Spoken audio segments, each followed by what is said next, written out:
The Nintendo Switch has been my main games console since its day one launch. Since then, the Switch's games library has grown from a humble offering into a massive collection of over 1,200 games. We've seen all manner of game appear on the Switch, including some genres that had never made it onto a Nintendo console before.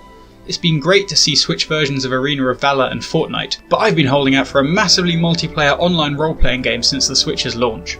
I don't think that I'm alone on this. Every now and then fresh posts appear on Reddit and other message boards calling for a Nintendo Switch MMO. The Switch's portability and ease of use make it a great platform for casual, open-ended MMOs. But with Square Enix and Sega holding out on English versions of Dragon Quest X and Phantasy Star 2, another game has become the first MMO available in the Anglophone world, Winlight's Elemental Knights Online R. The game launched with remarkably little fanfare, appearing on the eShop on the 2nd of November along with a number of other titles. I had to read through the description before I was even clear that it was an MMO. Player reaction has been similarly muted. Despite seeming demand for an MMO, none of my usual news outlets ran a review for the game, and there was very little posted about it on message boards. Despite not being able to find out much about the game, I decided to put my money where my mouth was and download it, and having done so, here is an overview of my first impressions to help you decide whether or not to play it. First off the bat, Elemental Knights R Switch Edition costs $22.75 or £17.50. There's a mobile version available for free on Android and iOS, which appears to be almost identical. That's right, Winlight are charging for access to a free-to-play MMO, and their price tag is notably higher than some indie developers charge for full games.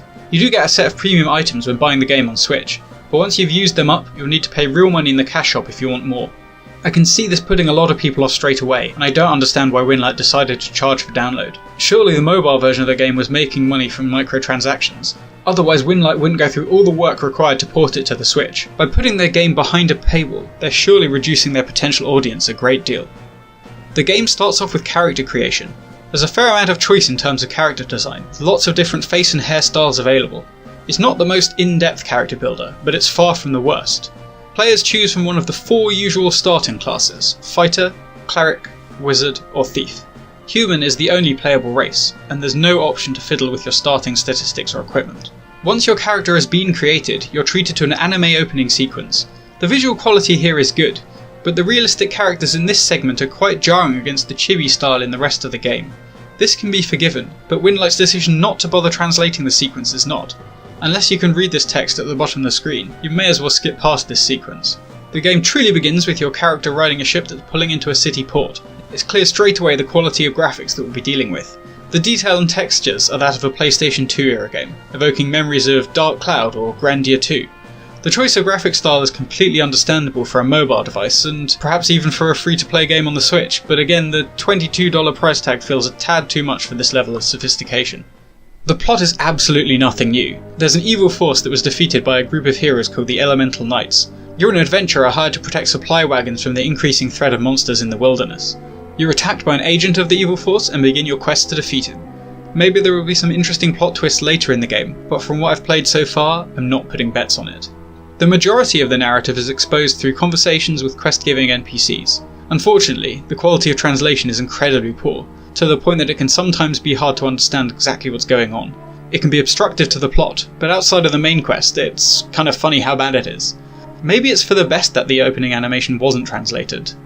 The majority of the gameplay comes from wandering around the world and completing quests, which usually involves slaying a set number of wandering monsters. There is a main story plot that must be completed in order to open later areas with stronger monsters. However, the main quest feels a little staccato.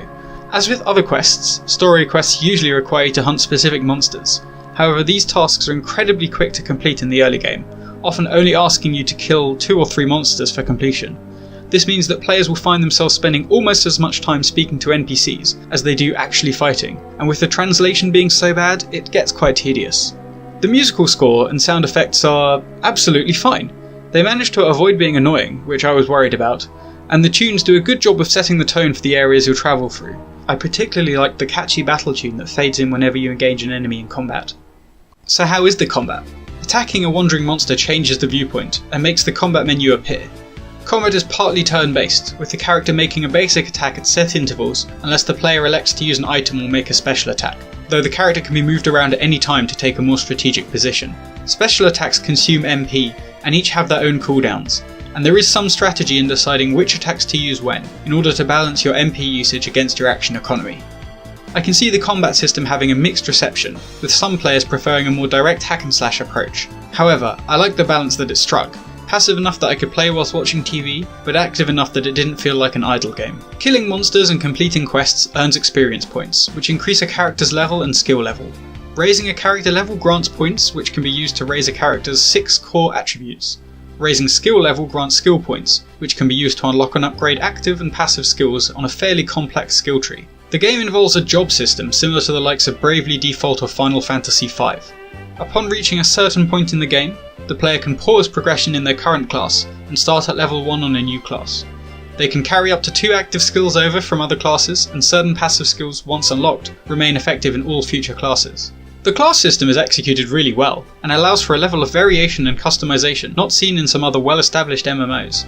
There are just so many different possible skill combinations across the different classes, and working out which is the best looks like quite a challenge. The system is not without its flaws, however, and a big one for me is the way the core classes are implemented. Players start out as either a fighter, wizard, cleric, or thief. Once they meet certain requirements, they can move on to a new class.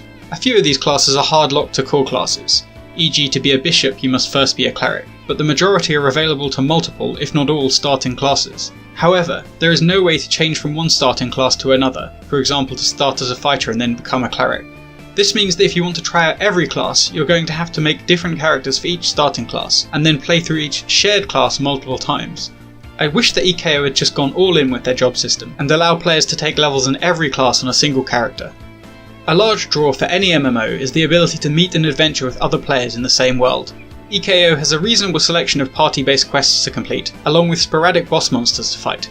It was easy enough to find other players of a similar level to myself, and the communication tools are functional enough. I wouldn't recommend using the game's party finder though. I wasted a lot of time waiting for it to find a party for me, when it would probably have been easier just to go and speak to other players who are hanging around in similar areas. Overall, Elemental Knights Online does offer a decent pick up and play experience for MMO fans who want to slay a few monsters for 20 minutes. The character progression system is neat, and the combination of bright chibi graphics and upbeat soundtrack do give it a merry feel.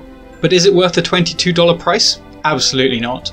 There are far too many rough edges, most notably the awful translations, to justify paying the fee, and that's without considering that there are further in-game microtransactions on offer. My recommendation is to download the free mobile version first, and at least try it out before committing to buying the Switch version. Thanks very much for watching. If you'd like to watch any of my other videos, links are on screen now and in the description below.